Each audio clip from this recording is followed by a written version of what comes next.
أعوذ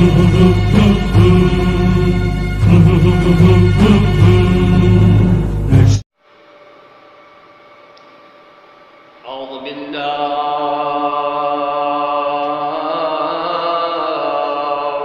من الشيطان الرجيم. بسم الله الرحمن الرحيم.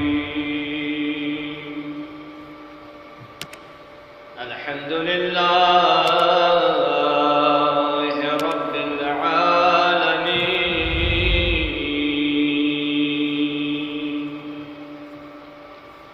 والعاقبة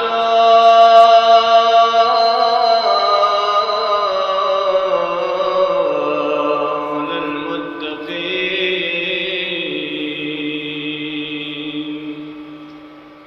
والنار للعاصين، والصلاة والسلام على أشرف الأنبياء والمرسلين، محمد وآله الطيبين الطاهرين. أما بعد فقد قال رسول الله صلى الله عليه وآله: حسين مني وأنا من الحسين.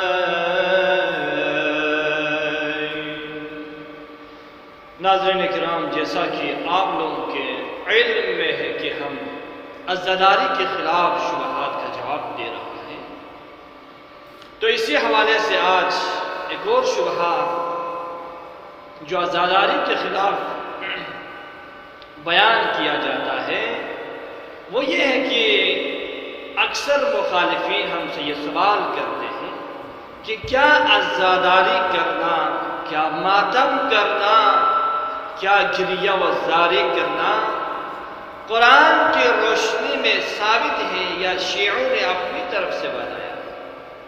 تو اس کا جواب بہت سادہ ہے، بہت ہی واضح ہے کہ عزاداری کرنا قرآن کی روشنی میں ثابت ہے، اور اس کے لیے ایک دو آیت نہیں بلکہ بہت سے آیات ہیں، بہت سے آیات اس پر دلالت کرتے ہیں۔ اس کی سب سے بڑی دلیل حضرت یعقوب نبی خدا کا حضرت یوسف کے اوپر ماتم کرنا ہے، حضرت یوسف کے اوپر گریہ و زاری کرنا ہے، حضرت یوسف کے اوپر رونے کے لیے بیت الاحزان کا بنانا ہے۔ باوجود اس کے کہ حضرت یعقوب اپنے زمانے کے سب سے بڑا نبی تھا، اور یہ بھی جانتا تھا کہ حضرت یوسف ابھی زندہ ہے، اس کے باوجود اتنا رویا، اتنا گریہ کیا، اتنا ماتم کیا کہ آپ کی آنکھیں سفید ہو گئی، آپ کی آنکھیں نابینا ہو گئی۔ چنانچہ قرآن اسی نقطے کی طرف اشارہ کرتے ہوئے فرماتے ہیں وَابْيَضَّتْ عَيْنَاهُ مِنَ الْحُزْنِ فَهُوَ كَظِيمٌ، یعنی حضرت یعقوب نبی خدا حضرت یوسف کے فراق میں، جدائی میں، اس کے غم میں اتنا گریہ و زاری کیا، اتنا ماتم کیا کہ آپ کے آنکھیں جو ہے نابینا ہو گئے، سفید ہو گئے۔ جب حضرت یعقوب کی یہ حالت دیکھتی ہے تو برادران یوسف آ کے حضرت یعقوب کی خدمت میں عرض کرتے ہیں، قرآن کی آیت ہے، تاللہ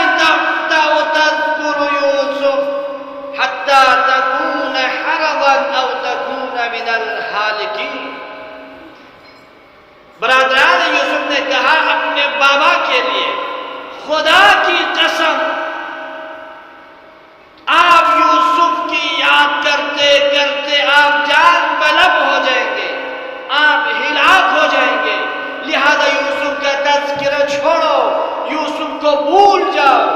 تو حضرت یعقوب نے کیا کہا؟ آپ نے فرمایا قال انما اشکو بثی وحزنی الی اللہ. فرمایا میں اپنی حزن کو، اپنے غم کو خدا کے ہاں شکایت.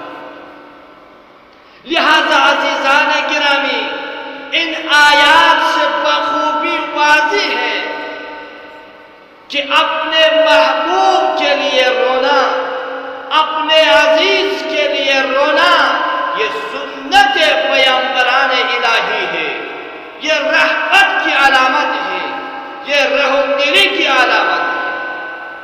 دوسرا دلیل یہ ہے کہ ہم ماتم کرتے ہیں، ہم گریہ وزاری کرتے ہیں، ہم عزاداری کرتے ہیں، تو یہ ایک قسم کی اظہار مودت اہل بیت علیہ السلام کے ساتھ، جس کا حکم پیغمبر گرامی اسلام نے دیا تھا. چنانچہ قرآن مجید اس بات کی گواہ ہے. قرآن میں کیا ہے؟ قرآن میں پروردگار عالم نے اپنے حبیب سے خطاب کرتے ہوئے فرمایا قل لا اسألکم علیہ اجرا الا المودۃ فی القربى. اے میرے حبیب کہہ دو ان سے میں تم سے کچھ نہیں مانگتا سوائے اس کے کہ میرے اہل بیت کے ساتھ محبت کرو. تو ہم یہ عزاداری کرتے ہیں، یہ گریہ و ماتم کرتے ہیں ان کی، تاکہ اظہار مودت کے لیے. لہذا چونکہ ہم اہل بیت کو چاہتے ہیں، اہل بیت کے ساتھ دوستی رکھتے ہیں، لہذا دوستی کی علامات میں سے ایک علامت یہ ہے کہ دوست ہمیشہ اپنے دوست کے غم میں غمگین ہو جاتے ہیں اور دوست کے خوشی میں اس کے خوشی میں خوش ہوتے ہیں. چنانچہ امام صادق آل محمد بھی شیعوں کی صفات بیان کرتے ہوئے فرماتے ہیں شیعہ کون ہیں؟ تو آپ نے فرمایا یفرحون لفرحنا ویحزنون لحزننا. شیعہ وہ ہے جو ہمارے خوشی میں خوش ہو جائے اور ہمارے غم میں غمگین ہو جائے. لہذا عزیزان محترم، ناظرین کرام، آپ نے دیکھا کہ قرآن کی روح سے اپنے عزیز کے لیے رونا، اپنے محبوب کے لیے رونا، یہ پیغمبران الہی کی سنت ہے. یہ ایک قسم کی اظہار مودت ہے اہل بیت کے ساتھ، جس کا حکم پیغمبر اسلام نے دیا تھا. وآخر دعوانا